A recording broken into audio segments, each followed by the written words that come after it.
Hey everyone, I hope you are doing great. So in this lecture we will discuss about our next topic, that is electron transport chain. हमने last lecture में cover किया था अपना Krebs cycle, जिसमें हमने देखा था कि क्रेब्स साइकिल में NADH और FADH कुछ रिड्यूसिंग एनर्जी का फॉर्मेशन हुआ था, और ये एनर्जी हमारी ऑक्सीडेटिव डिकार्बोक्सिलेशन यानी पायरुवेट से एस्टाइल को का जब फॉर्मेशन हुआ था तब भी NADH का फॉर्मेशन हुआ था। और साथ ही साथ हमने ग्लाइकोलिसिस के पे ऑफ फेज में भी देखा था कि कुछ NADH का फॉर्मेशन हुआ था, यानी टोटल जो NADH का इसमें फॉर्मेशन हुआ वो कितना हुआ था। 2 NADH आपका ग्लाइकोलिसिस से हुआ था और 2 NADH आपके ऑक्सीडेटिव डिकार्बोक्सिलेशन में हुआ था, और साथ ही साथ 6 NADH का फॉर्मेशन आपको हुआ था क्रेब्स साइकिल में, और साथ ही साथ 2 FADH2 का फॉर्मेशन हुआ था। अच्छा, अब बात आती है ये जो एनर्जी है ये किसके फॉर्म में है, चेक के फॉर्म में है। लेकिन हमारी जो सेल्स हैं वो चेक के फॉर्म में एनर्जी को यूज़ नहीं करती, उन्हें क्या चाहिए, कैश के फॉर्म में चाहिए। और कैश का फॉर्म क्या है, आपका कैश का फॉर्म है ATP, यानी सेल्स को जब तक ATP के फॉर्म में एनर्जी नहीं मिलेगी सेल उस एनर्जी को यूज़ नहीं करेगी। तो अब चेक से कैश के फॉर्म में एनर्जी का जो ट्रांसफॉर्मेशन है यानी जो फॉर्मेशन है वो किसके थ्रू होगा, वो होगा आपका इलेक्ट्रॉन ट्रांसपोर्ट चेन सिस्टम में। तो आप देख लो, the energy check in the form of NADH2 and FADH2 that we got through glycolysis, oxidative decarboxylation and Krebs cycle is now passed through a series of electron acceptor protein to release energy। अच्छा, ये कैसी है, series of electron transport chain system एक ऐसा process है जिसमें series of proteins present हैं। क्या प्रेजेंट है, सीरीज ऑफ प्रोटीन्स प्रेजेंट हैं। वो कैसे प्रेजेंट है, यानी जो आपका माइटोकॉन्ड्रियल मैट्रिक्स है और आपका माइटोकॉन्ड्रियल मैट्रिक्स में आपका क्रेब्स साइकिल हुआ था, साइटोसॉल में आपका ग्लाइकोलिसिस हुआ था, लेकिन आपका जो इलेक्ट्रॉन ट्रांसपोर्ट चेन सिस्टम है वो कहाँ पे परफॉर्म होगा, वो परफॉर्म होगा आपका इनर माइटोकॉन्ड्रियल मेम्ब्रेन में। और ये कैसे ग्रुप ऑफ कुछ प्रोटीन्स हैं, ये 5 प्रोटीन के कुछ कॉम्प्लेक्स हैं, ये कुछ कॉम्प्लेक्स हैं प्रोटीन के, क्या है, कॉम्प्लेक्स हैं। अब ये 5 कॉम्प्लेक्स मिलकर प्रोटीन के, ये प्रोटीन कॉम्प्लेक्सेस मिलकर क्या परफॉर्म करेंगे, इलेक्ट्रॉन ट्रांसपोर्ट चेन सिस्टम। और माइटोकॉन्ड्रियल मैट्रिक्स में क्या पड़ा हुआ है हमारा, FADH और NADH। साथ ही साथ साइटोसॉल में क्या हुआ था हमारा, ग्लाइकोलिसिस, वहाँ से भी NADH और FADH आएगा, NADH प्लस FADH आएगा। अब यहाँ मैट्रिक्स से भी NADH और FADH आएगा। तो ये सारी एनर्जी कहाँ जाएगी, ये सारी एनर्जी कंज्यूम होगी यानी यूज़ होगी इलेक्ट्रॉन ट्रांसपोर्ट चेन सिस्टम में। और यहाँ पर एक कॉम्प्लेक्स प्रेजेंट होगा जिसे बोलते हैं कॉम्प्लेक्स 5, वो क्या करेगा, इस एनर्जी से ATP का फॉर्मेशन करेगा। यानी जो पूरा का पूरा सिस्टम है आपका इलेक्ट्रॉन ट्रांसपोर्ट चेन सिस्टम का, उसका मेन पर्पस यानी मेन एम ही है क्या, आपका ATP का फॉर्मेशन करना। ओके, अब ये इलेक्ट्रॉन ट्रांसपोर्ट चेन सिस्टम का लोकेशन मैंने अभी आपको एक्सप्लेन कर दिया, ये कहाँ है, inner membrane of mitochondria. Inner membrane of mitochondria comprise of series of intrinsic proteins. क्या है, इंट्रिंसिक प्रोटीन्स है।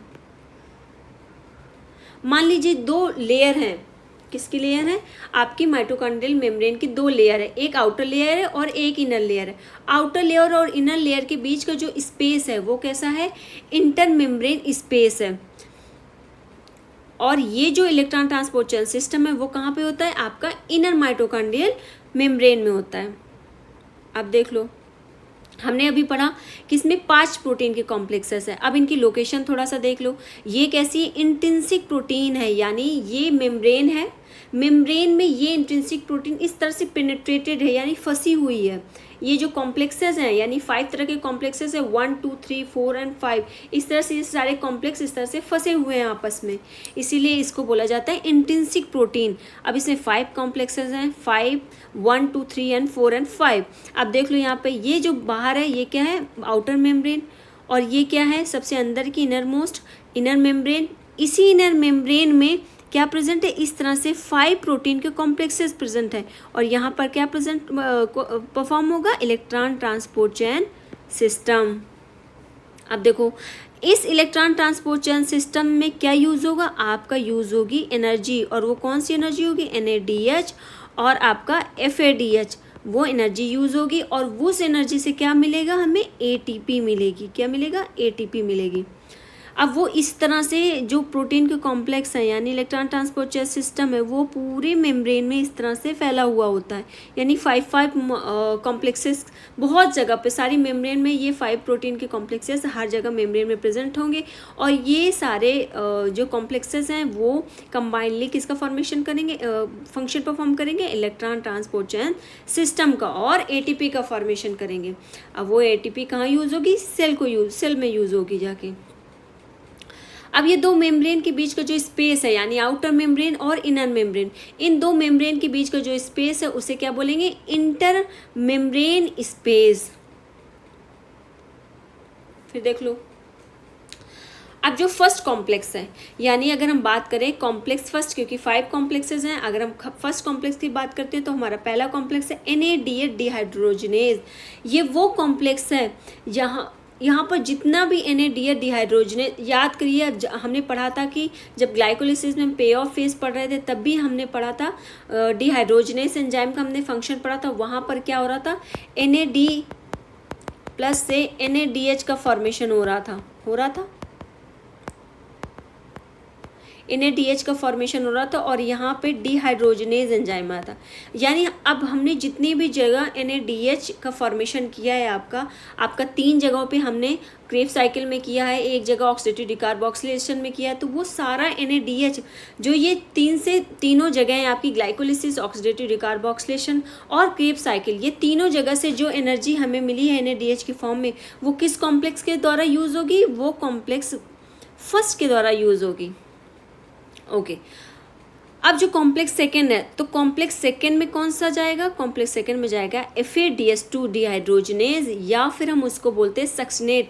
आप क्रेब साइकिल याद करो तो आप क्रेब साइकिल में हमने पढ़ा था सक्सिनेट से फ्यूमरेट का जब फॉर्मेशन हो रहा था तो हमने पढ़ा था कि वहाँ पे FADH2 का फॉर्मेशन हुआ था, यानी वहाँ पे कुछ एनर्जी का फॉर्मेशन हुआ था। और जो आपका कॉम्प्लेक्स थर्ड है वो है हमारा साइटोक्रोम BC1 और जो कॉम्प्लेक्स 4 है हमारा वो कॉम्प्लेक्स 4 है साइटोक्रोम C ऑक्सीडेज।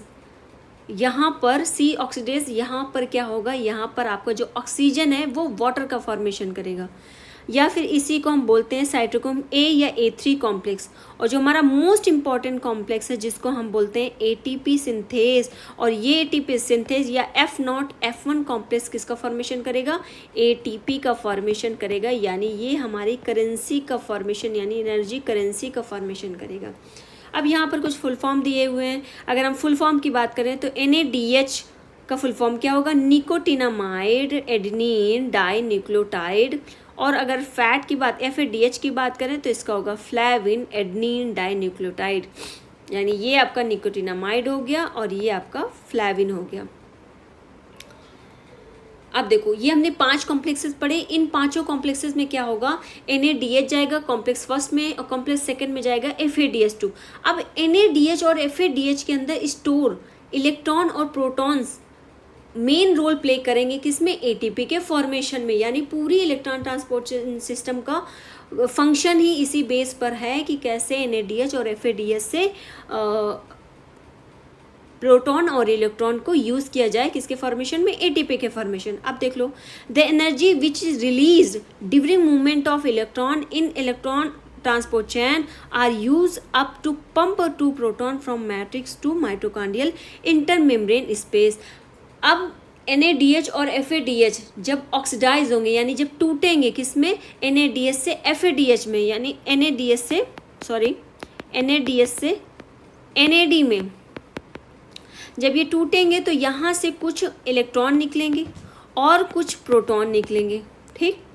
अब वो इलेक्ट्रॉन क्या होंगे, इस प्रोटॉन को, क्योंकि ये प्रोसेस कहाँ हो रहा है, ये प्रोसेस हो रहा है माइटोकॉन्ड्रियल मैट्रिक्स में, तो ये जो प्रोटॉन है अब ये प्रोटॉन कहाँ पंप होंगे, इंटर माइटोकॉन्ड्रियल स्पेस में, यानी यहाँ पर इनर मेम्ब्रेन थी और यहाँ पर आउटर मेम्ब्रेन होगी, तो ये प्रोटॉन कहाँ पंप होके जाएंगे, इनर माइटोकॉन्ड्रियल स्पेस में, और यहाँ पर ये इलेक्ट्रॉन रोल प्ले करेगा इनकी प्रोटॉन की पंपिंग में।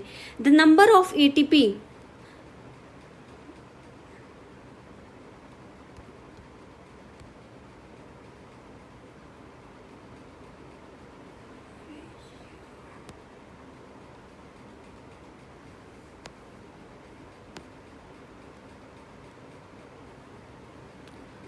The number of ATP molecule synthesized depend on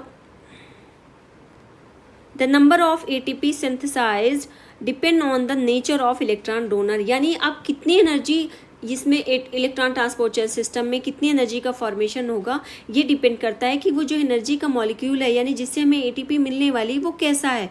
तो एज वी नो, अगर एक NADH की बात करें तो एक NADH से हमें 3 ATP का फॉर्मेशन होता है और 1 FADH2 से 2 ATP का फॉर्मेशन होता है।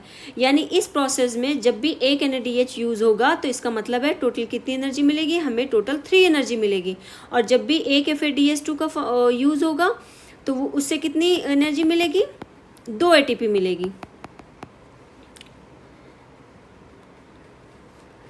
फर्स्ट इलेक्ट्रॉन एक्सेप्टर, अब सबसे पहले क्योंकि इसमें 5 कॉम्प्लेक्सेस हैं, तो जो सबसे पहला कॉम्प्लेक्स है वो क्या करेगा, उसमें एक ग्रुप प्रेजेंट होगा, उसको बोलते हैं FMN यानी फ्लैविन मोनोन्यूक्लियोटाइड। अब यही पहला आपका कॉम्प्लेक्स होगा जो इलेक्ट्रॉन को एक्सेप्ट करेगा, और जो सबसे लास्ट होगा वो होगा आपका कॉम्प्लेक्स नंबर 4।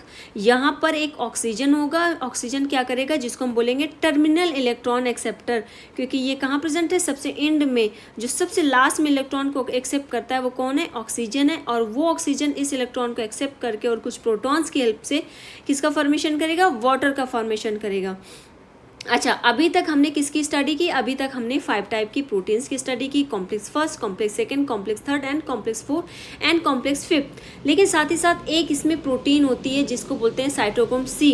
अब ये साइटोक्रोम C प्रोटीन क्या होती है, साइटोक्रोम C प्रोटीन का नेचर होता है ये कैसी, मोबाइल होती है, यानी एक जगह से दूसरी जगह ये इसका मूवमेंट होता है।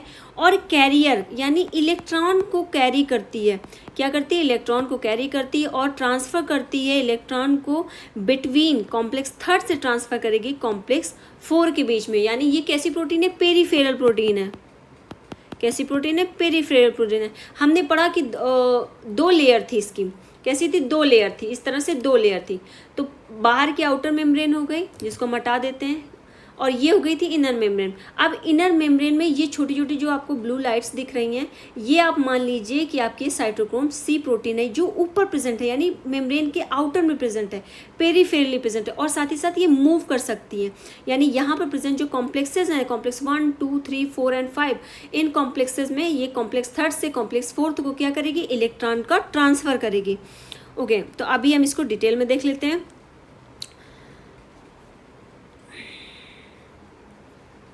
अच्छा, ये देखो कॉम्प्लेक्स फर्स्ट है, ये क्या है, कॉम्प्लेक्स फर्स्ट है हमारा। अब देखो कॉम्प्लेक्स फर्स्ट के पास भी FeS यानी आयरन सल्फर प्रेजेंट है, कॉम्प्लेक्स थर्ड के पास भी आयरन सल्फर प्रेजेंट है, और कॉम्प्लेक्स सेकंड के पास भी आयरन सल्फर प्रेजेंट है। तो ये एक स्पेसिफिक फीचर्स हो गया कि आयरन सल्फर आपका बहुत अच्छा इलेक्ट्रॉन कैरियर का काम करता है, और ये 3 ग्रुप के पास प्रेजेंट है, complex first, complex second and complex third के पास। और साथ ही साथ इसमें एक प्रेजेंट है यूबिक्विनॉल, एक कोएंजाइम है। ये यूबिक्विनॉल भी क्या काम करता है, इलेक्ट्रॉन को पास करने का काम करता है। क्या काम करता है, इलेक्ट्रॉन को पास करने का काम करता है। और किसके बीच में, कॉम्प्लेक्स फर्स्ट से कॉम्प्लेक्स थर्ड के बीच में, और कॉम्प्लेक्स सेकंड से कॉम्प्लेक्स थर्ड के बीच में। यानी कॉम्प्लेक्स जो थर्ड है आपका, यानी आपका ये जो कॉम्प्लेक्स थर्ड है वो कैसा है, कॉमन है किसके लिए, कॉम्प्लेक्स फर्स्ट के लिए और कॉम्प्लेक्स सेकंड के लिए। यानी जब भी कॉम्प्लेक्स फर्स्ट से इलेक्ट्रॉन पास होगा तो वो कहाँ जाएगा, कॉम्प्लेक्स थर्ड के पास जाएगा, और जब भी इलेक्ट्रॉन कॉम्प्लेक्स सेकंड से पास होगा तो वो कहाँ जाएगा, कॉम्प्लेक्स थर्ड के पास। फिर यहाँ से साइटोक्रोम C यानी ये आपकी साइटोक्रोम C जो प्रोटीन है वो किसको पहुँचाएगी, आपका टर्मिनल इलेक्ट्रॉन एक्सेप्टर, जिसके अभी हमने थोड़ी देर पहले बात की थी। जो आपका लास्ट इलेक्ट्रॉन एक्सेप्टर है वो कौन है, आपका ऑक्सीजन है। और वो ऑक्सीजन क्या करेगा, 2 प्रोटॉन ले लेगा मैट्रिक्स से, ये आपका मैट्रिक्स है, और किसका फॉर्मेशन करेगा, वाटर का फॉर्मेशन कर देगा। ओके, अब इसको थोड़ा सा और डिटेल में देख लो। देखो यहाँ पर अच्छे से देख लो, ये आपका क्या है, इंटर माइटोकांडियल स्पेस है, यानी ये वाला जो पोर्शन है ये क्या होगा, आउटर माइटोकांडियल मेम्ब्रेन होगी, यानी ये आपकी बाहर की लेयर है, ये माइटोकांडिया आपकी बाहर की लेयर है। ये इंटर मेम्ब्रेन स्पेस है जिसका मेन फंक्शन, इसका भी मेन फंक्शन एक पढ़ेंगे, और एक आपका है यहाँ पे इनर माइटोकॉन्ड्रियल मेम्ब्रेन, ये क्या है, इनर माइटोकॉन्ड्रियल मेम्ब्रेन, ये आपका मैट्रिक्स हो गया। अब देख लो NADH, आपका NADH का फॉर्मेशन हुआ। अब ये NADH कहाँ कहाँ से आया है, ये NADH आपका आया है, ये NADH आपका आया है, एक तो ग्लाइकोलिसिस से आया है, प्लस ऑक्सीडेटिव डिकार्बोक्सिलेशन से आया है, प्लस क्रेब्स साइकिल से आया है। इन 3 जगहों से ये आया है। अब जब भी ये ऑक्सीडाइज होगा NADH, अच्छा ये जो H है NADH के साथ, इसमें क्या क्या है, एक तो इसके पास प्रोटॉन है और साथ ही साथ इसके पास इलेक्ट्रॉन भी होगा और एक एक्स्ट्रा प्रोटॉन साथ में है। अब ये क्या करेगा, जब भी ऑक्सीडाइज होगा किसमें, NAD में ऑक्सीडाइज होगा। तो अब ये जो NAD है, इससे क्या क्या निकल आया, एक तो प्रोटॉन हमें मिल गए, 2 प्रोटॉन हमें मिल गए और इलेक्ट्रॉन हमें मिल गए, तो 2 इलेक्ट्रॉन हमें मिल गए। अब यहाँ से जो NAD ये बच रहा है NAD प्लस, ये कहाँ जाएगा, ये वापस से यहीं पे जाएगा, कहाँ पे जाएगा, ग्लाइकोलिसिस में जाएगा, ऑक्सीडेटिव डिकार्बोक्सिलेशन में जाएगा और क्रेब्स साइकिल में जाएगा और ये क्या हो जाएगा, रीयूज हो जाएगा। क्यों, क्योंकि वहाँ पर हमने पढ़ा था डिहाइड्रोजनेज एंजाइम, और डिहाइड्रोजनेज एंजाइम को क्या चाहिए, NAD चाहिए ताकि वो NADH का फॉर्मेशन कर सके, यानी ये NAD प्लस वापस से रीयूज होगा ग्लाइकोलिसिस में, ऑक्सीडेटिव डिकार्बोक्सिलेशन में और क्रेब्स साइकिल में वापस से NADH का फॉर्मेशन होगा वहाँ पे। अब देख लो, अब यहाँ से प्रोटॉन मिल गए और इलेक्ट्रॉन मिल गए। अब जो यहाँ से आपका प्रोटॉन है वो कहाँ हो जाएगा, वो पास हो जाएगा। वो कहाँ पास हो जाएगा, क्योंकि हमने पढ़ा जो इलेक्ट्रॉन है वो क्या करता है, पंप में हेल्प करता है, 2 प्रोटॉन की पंपिंग में हेल्प करता है, यानी 2 प्रोटॉन की पंप में हेल्प करेगा आपका इलेक्ट्रॉन। अब ये इलेक्ट्रॉन यहाँ से जो रिलीज हुआ NADH से, वो जाएगा FMN के पास, और हमने पढ़ा था कॉम्प्लेक्स फर्स्ट के पास फ्लेविन मोनोन्यूक्लियोटाइड नाम का एक कॉम्प्लेक्स है, और ये क्या करेगा, आपका आयरन सल्फर जो बहुत अच्छा इलेक्ट्रॉन कैरियर का काम करता है उसको ट्रांसफ़र कर देगा इस इलेक्ट्रॉन को। और ये जो ट्रांसफ़र हो रहा है ना इलेक्ट्रॉन, इस ट्रांसफ़र से ही क्या किसकी पंपिंग हो रही है, आपके प्रोटॉन का पंप में हेल्प हो रहा है। अब वापस से ये इलेक्ट्रॉन किसको पास कर देगा, FeS यानी आपका आयरन सल्फर पास कर देगा, यूबिक्विनॉल यानी एक तरह का कोएंजाइम है, इसको पास कर देगा। अब ये क्या है, यूबिक्विनॉन है, यूबिक्विनॉन है, ये कैसा है, कीटोन है, ठीक। अब ये किस में कन्वर्ट हो जाएगा, ये कन्वर्ट हो जाएगा यूबिक्विनॉन H2 में, और ये H2 कहाँ से आया, ये H2 आया मैट्रिक्स से, तो किस में कन्वर्ट हो गया, यूबिक्विनॉन H2 में। और ये अपना H2 अब डोनेट कर देगा वापस से, इसका कहाँ चला जाएगा, बाहर चला जाएगा। वो भी कैसे जाएगा, देखो वापस से जो इलेक्ट्रॉन इसके साथ साथ इलेक्ट्रॉन आया, क्योंकि इसने इलेक्ट्रॉन कहाँ से लिया है, कॉम्प्लेक्स फर्स्ट से लिया है, तो इसके पास अभी एक इलेक्ट्रॉन है और साथ ही साथ इसने एक प्रोटॉन ले लिया है मैट्रिक्स से, तब इसके पास इलेक्ट्रॉन और प्रोटॉन दोनों चीज़ें हैं। तब ये इलेक्ट्रॉन को किसको दे देगा, कॉम्प्लेक्स थर्ड को। कॉम्प्लेक्स थर्ड में हमारा क्या है, साइटोक्रोम BC1। अब यहाँ पर ये सबसे पहले इलेक्ट्रॉन देगा साइटोक्रोम B को, इसके पास भी आयरन सल्फर कॉम्प्लेक्स है, तो ये क्या करेगा, साइटोक्रोम B आयरन सल्फर को दे देगा इलेक्ट्रॉन। अब वो इलेक्ट्रॉन साइटोक्रोम C को चला जाएगा, और जैसे जैसे इलेक्ट्रॉन मूव होंगे वैसे क्या होगा, यहाँ से जो प्रोटॉन है यहाँ से प्रोटॉन की पंपिंग हो जाएगी, यानी 2 प्रोटॉन यहाँ से पंप हो गए। अब ये जो इलेक्ट्रॉन था वो कहाँ गया, आपका एक जो हमने पढ़ा था साइटोक्रोम C जो मोबाइल कैरियर प्रोटीन है, और वो कैसी थी, पेरिफेरल थी, यानी आउटर मेम्ब्रेन में प्रेजेंट थी। इनर मेम्ब्रेन की आउटर इनर मेम्ब्रेन, यानी ये आपका जो इनर मेम्ब्रेन था उसकी आउटर स्पेस पे प्रेजेंट थी। अब ये साइटोक्रोम C कहाँ जाएगा, आपका कॉम्प्लेक्स नंबर 4 के पास जाएगा। कॉम्प्लेक्स नंबर 4 हमने पढ़ा था, जिसको हम कॉम्प्लेक्स नंबर A या A3 भी बोलते हैं, या साइटोक्रोम C ऑक्सीडेज भी बोलते हैं। अब देखो कॉम्प्लेक्स नंबर 4 के पास यहाँ पर कॉपर प्रेजेंट है। अब ये इलेक्ट्रॉन ट्रांसफर कर देगा कॉपर को, कॉपर दे देगा साइटोक्रोम A को, साइटोक्रोम A से साइटोक्रोम A3 को जाएगा, वापस से कॉपर को जाएगा, और वापस से फाइनल जो इलेक्ट्रॉन जाएगा वो जाएगा ऑक्सीजन को। अब ये ऑक्सीजन यहाँ पर क्या करेगा, 2 प्रोटॉन और इलेक्ट्रॉन को लेके एक तो वाटर का फॉर्मेशन कर देगा, और साथ ही साथ यहाँ से क्योंकि यहाँ से इलेक्ट्रॉन पास हो रहा है, तो इस वजह से यहाँ से 2 प्रोटॉन भी क्या करेंगे, बाहर पंप हो जाएंगे। कहाँ पे, इनर माइटोकॉन्ड्रियल स्पेस में। ठीक, अब देख लो, अब ये जो प्रोटॉन है, 2 प्रोटॉन कॉम्प्लेक्स फर्स्ट से मिले, 2 प्रोटॉन हमें यहाँ से मिले कॉम्प्लेक्स थर्ड से, और 2 प्रोटॉन हमें मिले कॉम्प्लेक्स नंबर 4 से। तो ये सारे प्रोटॉन क्या करेंगे, यहाँ पर बहुत सारे प्रोटॉन का कंसंट्रेशन हाई हो चुका है, यानी प्रोटॉन का जो ग्रेडियंट है वो कैसा है, यहाँ पे हाई हो चुका है। अब वो सारे प्रोटॉन इकट्ठे हो गए कहाँ पे, इनर मेम्ब्रेन में, इंटर मेम्ब्रेन स्पेस में। अब देखो, अभी तक हमने किसके बारे में पढ़ा, कॉम्प्लेक्स फर्स्ट के बारे में। अब हम बात करते हैं कॉम्प्लेक्स सेकेंड की। जो कॉम्प्लेक्स सेकेंड हमारा था वो कौन सा था, कॉम्प्लेक्स सेकेंड हमारा था आपका सक्सिनेट डिहाइड्रोजनेज। यानी आप याद करो तो आपने पढ़ा था जब सक्सिनेट से फ्यूमरेट का फॉर्मेशन हो रहा था तो यहाँ पे FADH का फॉर्मेशन हुआ था, FADH2 का फॉर्मेशन हुआ था। अब क्योंकि यहाँ पर भी FADH2 है और इलेक्ट्रॉन भी है, क्या क्या है, यहाँ पर भी इलेक्ट्रॉन है और प्रोटॉन भी है, तो यहाँ पर भी हाइड्रोजन है और इलेक्ट्रॉन भी है, तो ये तो निकल जाएगा कॉम्प्लेक्स फर्स्ट में। ये जो 4 प्रोटॉन निकले ये हो गए आपके। अब इससे निकला क्या, इलेक्ट्रॉन। अब ये इलेक्ट्रॉन कहाँ जाएगा, अब ये इलेक्ट्रॉन जाएगा FAD के पास, यानी फ्लैविन, हमने पढ़ा था ना फ्लैविन एडेनिन डाई न्यूक्लियोटाइड। अब ये जाएगा फ्लैविन एडेनिन डाई न्यूक्लियोटाइड के पास, और इसके पास क्योंकि मैंने पढ़ा था 3 कॉम्प्लेक्स होते हैं, कॉम्प्लेक्स फर्स्ट सेकेंड थर्ड, तीनों के पास क्या प्रेजेंट है, आयरन सल्फर।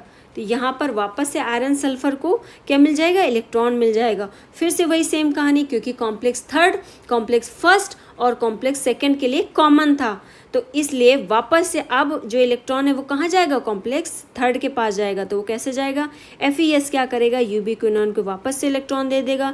यूबिक्विनॉन वही काम करेगा, यूबिक्विनॉन यूबिक्विनॉल में कन्वर्ट हो जाएगा, और वापस से 2 प्रोटॉन कहाँ से उठा लेगा, मैट्रिक्स से उठा लेगा।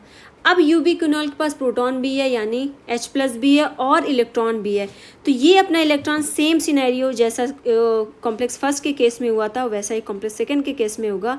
अब सेम सिनेरियो होगा यहाँ पर, तो ये अपना इलेक्ट्रॉन दे देगा साइटोक्रोम B को, साइटोक्रोम वापस से आयरन सल्फर को इलेक्ट्रॉन दे देगा, साइटोक्रोम FeS, साइटोक्रोम B से FeS को इलेक्ट्रॉन जाएगा और FeS से साइटोक्रोम C1 को जाएगा।